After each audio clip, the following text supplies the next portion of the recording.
For the last 30 minutes, he had watched his gorgeous wife make her way across the ballroom so that when the ball dropped at midnight, she would be as far away from her husband as possible. Surrounded by rich, self-satisfied peers, she will be passed around like a plate of Olivier, kissed and caressed by all the managers where he worked, and with special tenderness by his born-rich, imbecile boss. He knew this because his company's New Year's party had been like this for the past 2 years. The first year he accepted it, blaming it on too much champagne. However, last year, the bugle sounded too loudly, and he began to make preparations. Feeling a tug on his coat, he turned to face Deirdre, Josephine's best friend and accomplice. "Happy New Year, Mike," she exclaimed, reaching up to pull his head down for the annual pity kiss. He barely brushed his lips against hers before pulling away and looking into her brown eyes. Deirdre was another socialite, a trust fund child like his wife, from an even wealthier family than Joe's.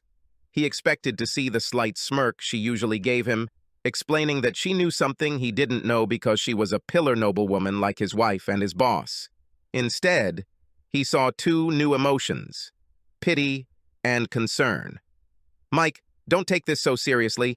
She simply exchanges kisses, according to the old New Year's tradition. She will return after a while, no worse, and will show you again how much she loves you." He looked at her skeptically. Deirdre tried to calm him down.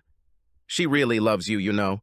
She's just very sociable, lively and impulsive, and you're intellectual and silent. Sometimes she needs a chance to be with others who are more like her, but spending time with them only deepens her love for you." "Okay, Deirdre.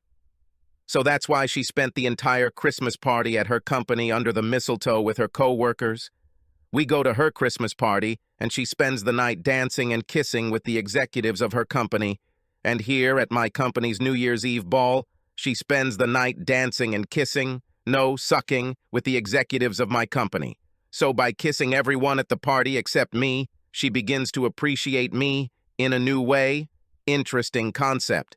Tell me, is this another New Year's tradition, kissing imbecile George a dozen times? Or is this just her way of showing her love for me because she knows how much I hate this bitch?" To her credit, Deirdre had enough self-control to be embarrassed. She couldn't hold my gaze, so she turned away and tried again. "Mike, I see how upset you are, but you have to understand." "Really, Deirdre? I think I understand. For the first time in our 5 years of marriage, I think I truly understand." I turned my back to her, returned to our table, took out and opened the briefcase that I had placed under the table, and pulled out a rather large, brightly wrapped package. With my back to her, I took the ring off my finger and tied it in the middle of the bow that she had to remove to open the package. Turning to Deirdre, I handed the package. "I'll leave now. Please pass this on to your friend when or if she breaks the grip of the men around her. Give her my Happy New Year wishes, and I hope next year she gets everything she deserves." I turned to leave, but Deirdre pulled me by the arm. "Don't go, Mike. I'll go get her. She's had too much champagne again. You must take her home." "No, Deirdre, you don't need to. She has a room rented here at the hotel. She was here all day, entertaining the men while I worked. Of course, you know all this because you were here with her. She has her own car, clothes, everything she needs. I'm sure at least one of the gentlemen she's currently kissing will be more than happy to make her happy. Or maybe they will all be happy. Don't look at me like that. You told me the same lies last year. I gave her this year to decide. She decided, and so did I. Goodbye, Deirdre. I can't help but say that it will be a relief for me to never see you again." As I left the ballroom, I nodded to Helen, the HR director, with whom I had spent the first half of the day while my boss and his buddies helped get things done at the hotel. In reality, he was in a luxury suite, which he paid for with a company credit card, and had sex with my wife.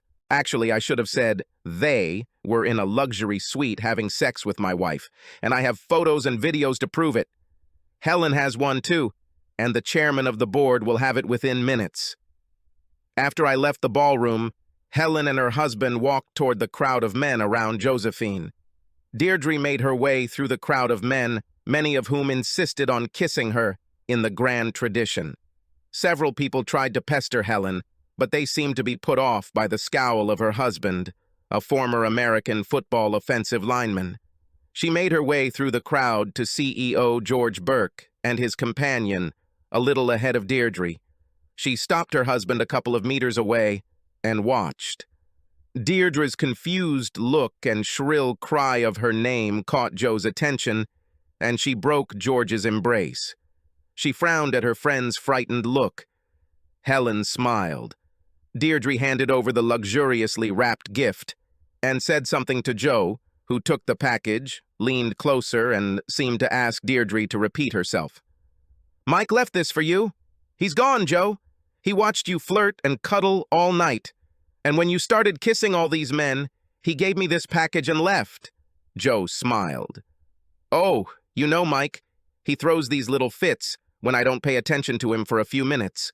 I will come home, ask him for forgiveness, and have sex with him. After that, he will forgive me and everything will be fine with us. He loves me. See, even when he gets angry, he leaves my gift.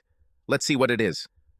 "Joe, I don't think this is a gift," Deirdre began, but Joe was already busily untying the ribbon to open the package. When the ring fell to the ground, she paused, frowned, and asked, "What is this?" George bent down, picked it up, handed it to her, and grinned. "Isn't this your husband's wedding ring?" She stopped tearing the paper, looked at him puzzled, and took the ring. She looked at Deirdre, who muttered, "I tried to tell you." Joe began to tear the wrapping off the gift and found a white gift box inside. Reassured, she smiled, shook the box, and said, "It's heavy," and began to cut the tape on each side with my fingernail.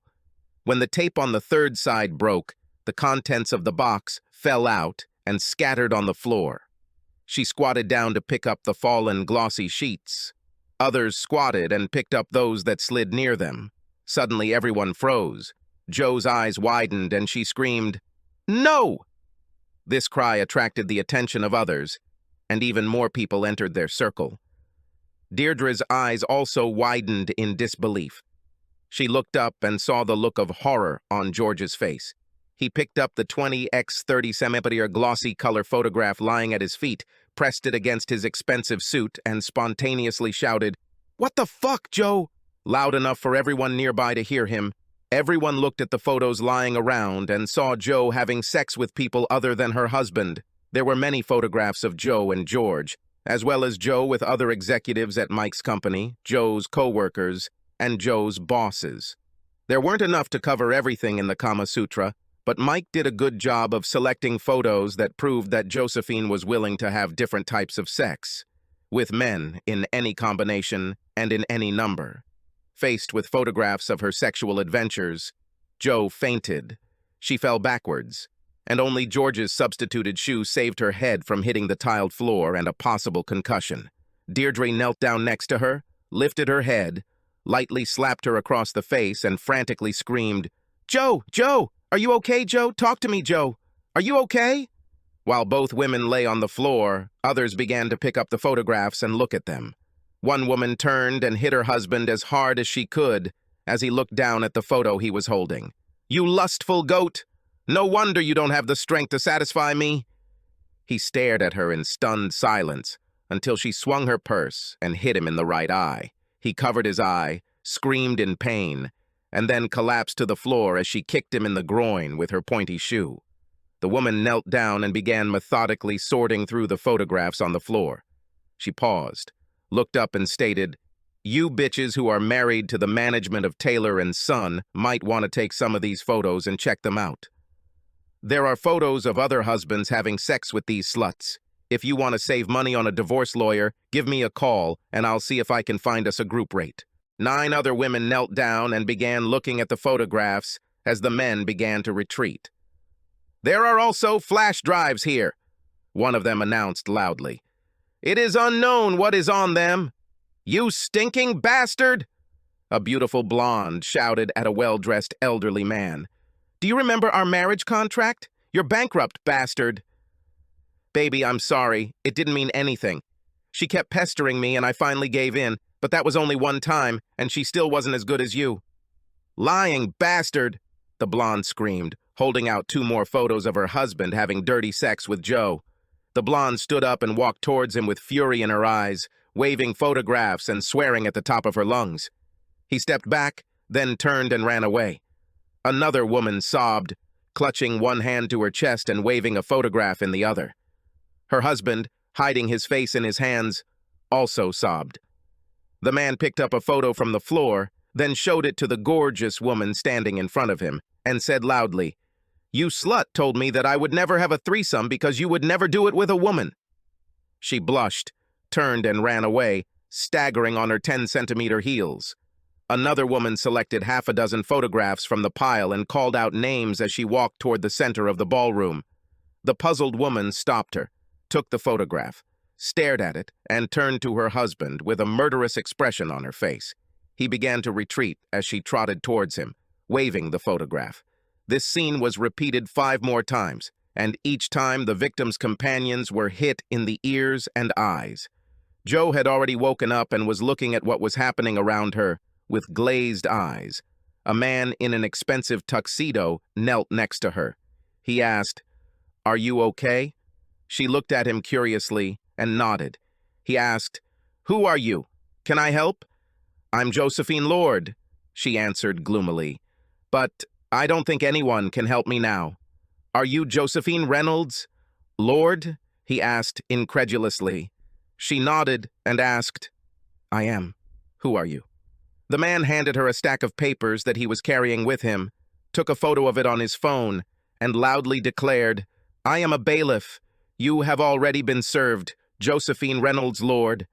These documents, as well as the photographs and videos attached to them, prove the fact of adultery, which is stated in Michael Morris Lord's divorce petition. He turned to the large group. "Ladies, gentlemen, if you haven't had a chance to view the photos, just order a copy of the divorce papers, which are public records available on the internet. It lists the names of all the people Joe S.B. has had sex with in the last year, as well as where and when. For a nominal fee, I can provide a link to Joe S.B.'s website, which fully details her exploits since January 1st of last year.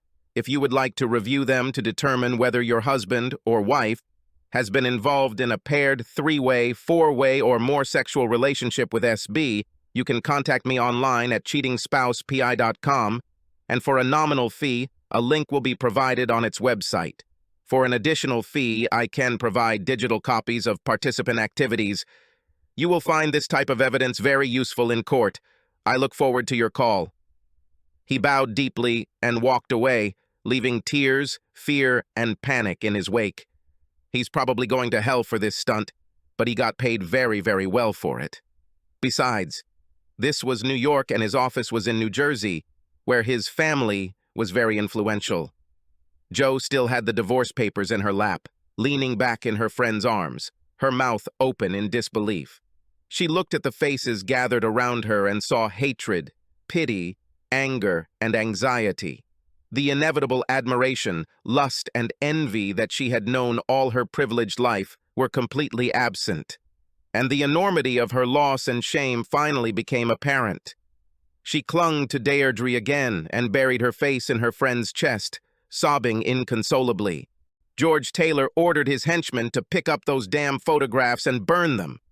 Looking directly at Helen, he ordered, "I want a letter of reprimand to Mike Lord on my desk on Monday with my dismissal papers underneath it." With a neutral expression, Helen stated, "I'm sorry, Mr. Taylor, but Mr. Lord resigned this afternoon. He gave 2 weeks' notice, used the leave you signed up for last week, collected all his supplies and materials, and left the building. I will not accept his resignation. I will fire him after a reprimand. He will never work in this business again.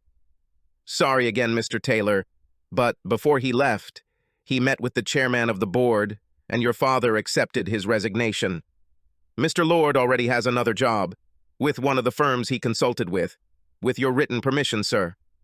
Taylor's face was so red that listeners and spectators feared he would have a stroke as he muttered loud curses at his father and Mike Lord. Helen and her husband watched his embarrassment with glee, clasping each other's hands in delight, naturally maintaining a neutral facial expression. Mike Lord was driving from New York in a new four-wheel drive Chevrolet High Country Suburban with a 6.2L turbo diesel engine ordered over standard. He specially ordered an SUV in the fall, as soon as new models became available, and it was delivered to him yesterday. The navigator reported that the route he had chosen would take 24 hours and 32 minutes to get to his new home in Austin, Texas. He knew it would actually take the better part of a week, because the farm boy from Idaho was going to absorb the culture of the rural states he would be passing through. When he reached Virginia, he intended to abandon the main highways, take the country roads that John Denver sang about, and visit the small towns in the Carolinas that Mary Chapin Carpenter sang about. He was going to try the homemade jellies and jams sold in roadside stands and small local shops, and eat where the locals ate, away from the highways and the rushing, bustling people and lifestyle he had come to hate. Their checking and savings accounts were separated, but only after he bought his SUV. Since she had earned 10 times that amount throughout their marriage, an $88,000 car would do little to even the score. But he was happy to use at least some of her money to buy it. Under the terms he proposed, he would keep his investments and pension funds, and she would keep hers. He was leaving her the penthuse, and no claim on her trust fund if she accepted his generous terms and signed divorce papers within 10 days. The radio was tuned to Sirius XM's top traditional country station, The Roadhouse. Joe hated country music almost as much as she hated retro music. So the next station will be classic vinyl. Now he was his own master, and not the ignorant cuckold that she had made him out to be for at least 2 years. He took his life into his own hands when the New Year's ball dropped last year, and spent the entire year gathering his thoughts. Perhaps Taylor and Son would survive his departure, but he seriously doubted it. Working under George's inept leadership and deprived of the many design improvements and patents that Mikey had brought to the company over the past 5 years, he expected it to collapse within a year or two. He smiled at the thought, knowing that his work had accounted for more than half of the previous year's new sales and profits, and that he had the best developments and design improvements ready to go as soon as his new company could get up and running. Oh, his old boss, George's current chairman and dad, Randolph Taylor, will likely sell the business before it collapses. But George will be exposed as the inept charlatan he is before that happens. The thought of this made him smile. Tonight he exposed George and his own whore wife as immoral and unprincipled scum of society. Over the next year, he will expose George's ineptitude as a businessman when his new company squashes his old one like a bug that has just been smeared on the windshield. Thinking about it made him smile. He wouldn't mind being a bug on the wall, a bystander when Josephine's parents find out about his antics at the ball. Helen had already called him to tell him how wonderful everything had turned out. Having her scatter photos all over the ballroom was beyond his wildest dreams, even though he had deliberately designed the box so that it would fall apart when the film was cut on 3 sides. Her parents looked down on him from the beginning and were dismayed when their precious, perfect daughter decided to marry him. After all, he didn't even have an Ivy League education. That an engineering degree from the Colorado School of Mines and a master's degree from the University of Michigan made him highly sought after in his field meant nothing. Better a liberal arts education from Brown than such a mediocre pedigree. He smiled, thinking about the destruction he had caused and what he would do in the future. Deirdre and her husband Albert took Josephine home. As soon as they entered the house and she looked around, Joe began to sob again. On the way home, she rehearsed her speech for Mike. She had to explain that her affairs did not mean anything to her and did not harm their marriage. It was just a vacation, or an attempt to influence decisions that affected her and Mike, to make their lives better. Her having sex with others only helped them improve their sex lives, she explained. It brought her sexual desire back under control when it ran wild, and she learned what she used to please her husband to spice up their love life. It sounded funny even to her, and she knew Mike wouldn't buy it. In truth, he was a real stickler for marriage vows. Even talking about swapping partners or role-playing with others made him furious. Why then did she think he would fall for the crap she was going to sell him? She knew deep down that her marriage was on fire, but when she walked into their apartment and found all his belongings gone, she realized she was in a hole she had dug. She sank to the floor, crying bitter tears and cursing her own arrogance. She had no ready explanation for her actions because she never believed that she would be caught, and if she was caught, she would convince her sweet, naive husband to forgive her. She was successful for 3 years, and tonight he burned her marriage and reputation to the ground. The week went by quickly for Mike.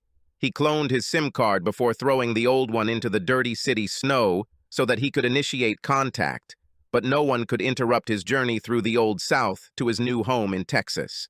The emails he set up were sent out all week. Spouse after spouse received an individual letter with an attachment, and marriage after marriage burned down. The thought of this result made Mike smile. The letter to Deirdre's husband was sent yesterday. Thinking about Al's answer made Mike smile widely. Jo was responsible for her own actions, but Deirdre's story of the pleasure she got from her personal experience as a slut and her friends urging to share the joy of spreading her legs really influenced Jo's decision. It was day 4, and back in New York, Deirdre and Jo were sitting on the couch in their apartment. It was now their apartment because Al had kicked Deirdre out after receiving the email and watching the video. It featured 5 segments of sexual activity and an insightful conversation with Jo in which they described their conquests and pleasures, listed their lovers by name, and occasionally laughed at their ignorant husbands. Albert sent copies of this conversation to each of the wives of the named women if he knew them, and he knew most of them. The fire spread, and Albert smiled as he looked at the flames. Things weren't any better for George. His father fired him and disinherited him. In fact, he fired all of the senior executives who were responsible for the firm being blackballed due to their actions, and served as interim CEO while his new VP of Development and Talent Acquisition, Helen, recruited top executives from all over the world. Mike passed the Martin Luther King Boulevard exit and prepared to turn onto Cesar Chavez Street. As he drove past the Austin Convention Center, he saw Lady Bird Lake on his left, crossed Congress Avenue, and arrived at the exclusive high-rise apartment his new company was providing at 70 Rainey. The apartment's rent was paid for 6 months, which gave him time to find the house with trees and lawn that he so dreamed of. Once he is settled, he will buy a dog and begin looking for a new companion who will be reliable and who will enjoy making a home for him and their children. His new partners have already planned a barbecue where they will introduce him as recently divorced and promise that there will be plenty of eligible women there. Meanwhile, in New York City, the fire continued to burn as exposed spouses threw others under the bus and hurt spouses shared what they knew about other hurt spouses. Helen kept Mike up to date. He contemplated the ever-growing flames of the great New York fire he had lit and smiled. The more he heard, the more glad he was that he went to Texas. Subscribe to our channel so that your second chaff doesn't cheat on you, and go ahead and listen to the next story, because this story is nothing compared to the next one. If you're under 18, don't even think about listening to the next one.